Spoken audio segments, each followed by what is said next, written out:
So the anime starts off with an explanation of the main power system in the world of LOTM. There are 22 paths of the divine.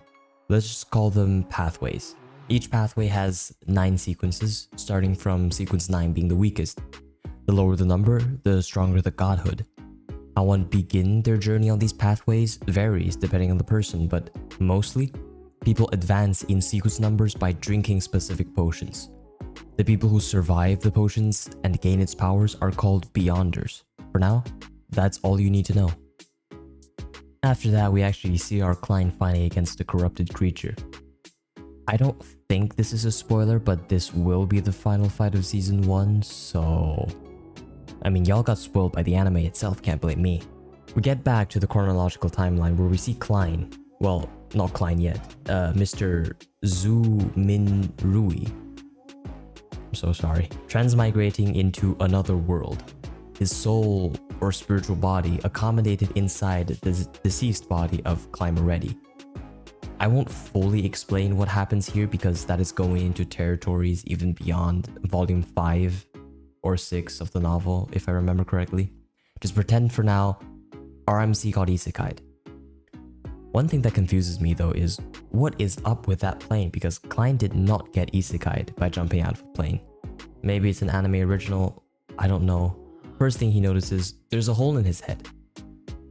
Honestly, considering the latter events, having a hole drilled into your head is, in all sense of the phrase, a minor inconvenience. You'll know what I mean when you see a guy wearing a crystal monocle. He regenerates that with no issue and receives fragmented memories of Klein Moretti's past. And then he notices his diary on the desk, the diary in which the previous he recorded the days leading up to his suicide. Basically, this whole arc revolves around an ancient notebook written by the Antigonus family. An ancient notebook from the 4th epoch. There's 5 epochs, we're currently in the 5th epoch. Discovered by Welsh, you can see him here. The Black Emperor, I don't want to spoil too much, so just know it has something to do with a pathway. The Tudor Kingdom, don't bother with it. I think the first time when Tudor actually becomes important will be in the 2nd season, so yeah. The Hornacius mountain range actually gets brought up again, although very briefly, in the 2nd episode that's aired. I'll remind you again, don't worry. And then we have the final page of the diary. Everyone will die, including me. Nobody cares, this is Melissa. And my god, did the anime do her justice. She is fucking adorable. Back to Klein though, he realizes perhaps the reason as to why he got transmigrated was because of a luck enhancement ritual he did for his gacha work.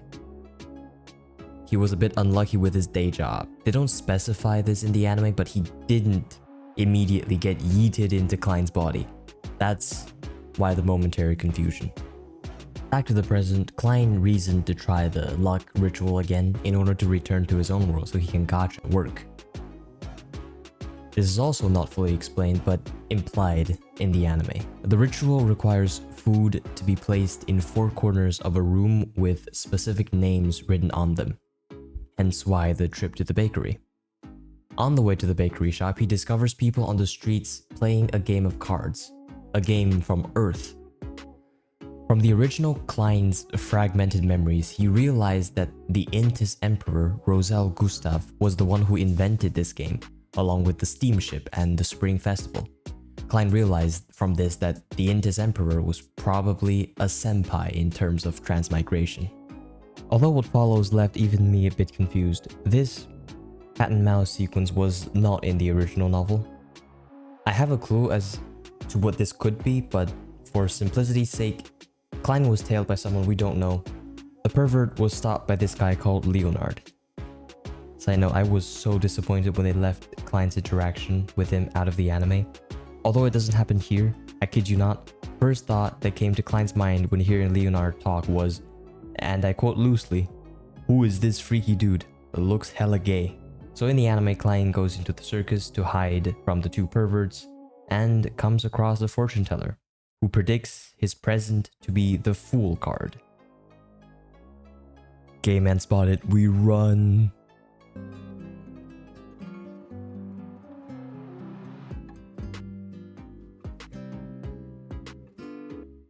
Back in his room, Klein begins the ritual, only this time to activate the full effect of calling upon the celestial worthy of heaven and earth. His spiritual body gets ripped off of his physical form and transported above into a place surrounded by grey fog. Let's call this place the Grey Fog for now, as his actual name wouldn't really make sense here. In the Grey Fog, Klein accidentally summons two other people, a high-class girl from the Lowen Kingdom and a pirate on the Sonya Sea.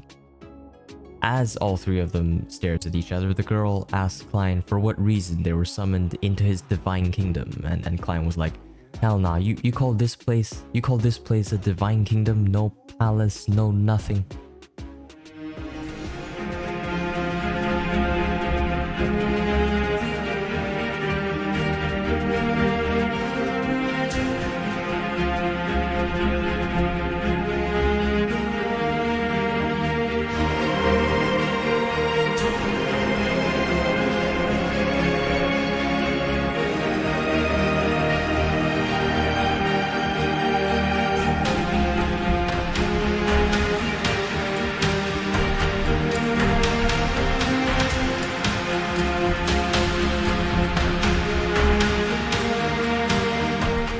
At this point, Klein was like, fuck it, let's aura farm on people a few dozen times stronger than myself. Slight spoiler, but at this point in time, Alger, however you pronounce his name, who is the pirate on the Sonya Sea, was already a Sequence 8 Bulk of Rage of the Sailor Pathway. As we have seen with Leonard in episode 2, who is also a Sequence 8, with 2 potions, people are already outpacing guns and perception blitzing normal humans. Side note, this is a map of the LOTM world, or at least the parts which matter to us for now. Lowen is here. And that's the Sonya Sea. That is the main reason why these guys were so easily persuaded that Klein was some sort of divinity or a close to divine being, because thousands upon thousands of kilometers separated these two places. It was ridiculous enough to the point where one had to call it divine intervention. In the Grey Fog, the discussion continued until Klein was asked by the Lowen girl. I'm just gonna call them by their real names. Spoiler, Audrey asked Klein how to become a Beyonder. At this point in time, Klein had no clue what a Beyonder is, so he was like, yeah, just ask the guy over there, he can help you perfectly. To Alger, this was like Klein saying, oh yeah, I know you a Beyonder. I know everything about you. Had my man stun locked. But anyways, they agreed to a trade deal. Alger had 2 Sequence 9 formulas, and Audrey was very interested in becoming a Beyonder. It is then explained that the normal way of starting the journey on the divine paths was to become a devotee of a church. The 3 active churches in Lowen are the Church of the Evernight Goddess, which possesses the complete Sleepless pathway, as well as bits of the Corpse Collector, Mystery Prayer, and Seer pathways. And the other 2, which I neither can be bothered nor are they really important.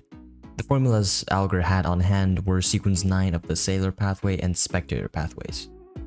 Alger himself ascended from Sequence 9 Sailor after all. Also, I have no idea why the anime left this out. Audrey chose the Spectator pathway as she was a noble with no intentions of actively fighting, much less going out to sea. After Klein dips back to the real world because his stamina ran out, he meets the cops trying to go through his real-life search history. Yep, it's that zesty-ass dude again. They arrive to inform Klein that Naya and Welsh committed suicide. Gosh, what a surprise. Now the police search the room and find his diary, of course, and the revolver. Then Dune Smith asks our client to accompany him to see a psychic expert to dig up his forgotten memories. Here the anime did a really bad job as to explaining why Klein was so apprehensive. Remember earlier when Klein figured out that Roselle was probably a transmigrator just like him? Well, the anime forgot to mention entirely, I should put a spoiler warning here I guess, that the Emperor was assassinated. In this circumstance, with Klein not knowing crap about the world, it was honestly natural for him to think that, okay, this world might target transmigrators once they discovered them. Hence why he tried to make a run for it. Of course, he did not make it. He was up against multiple Beyonders. In particular, Dune Smith was a Sequence 7 nightmare of the Sleepless pathway. Remember how Sequence 8s can straight up outpace guns? Yeah, not to mention the powers a Sequence 7 obtains. As a matter of fact, a Sequence 7 nightmare has the power to drag people into a dream. Precisely why Klein woke up again, in his room. However, despite this escape attempt in his dream, Dune right now trusts Klein a lot more. The anime also skips this part, as Dune explains how people are much more honest in their dreams. And most people anyways, as Klein has the ability to retain his lucidity if his dream is interrupted by beyonder powers. Also not explained well in the anime, why the fuck not? Dune drags Klein into a dream again and flexes on him big time. Like, imagine you're Klein, right, who doesn't know how Dune's beyonder powers work, and you see this man warping reality without even lifting a finger. Yeah, I would be scared crapless as well.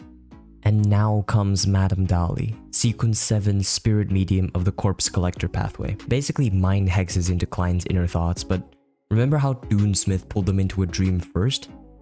Yeah, Klein still possesses his lucidity, and so he played his bit in acting out exactly how the original Klein would have reacted if he was caught in this situation, which is of course blasting a hole through his own head. After this, they yap for a bit about how rare it is for someone to survive cases like this one before Dune asks Klein to join the Nighthawks, basically the X-Men police of Tingen.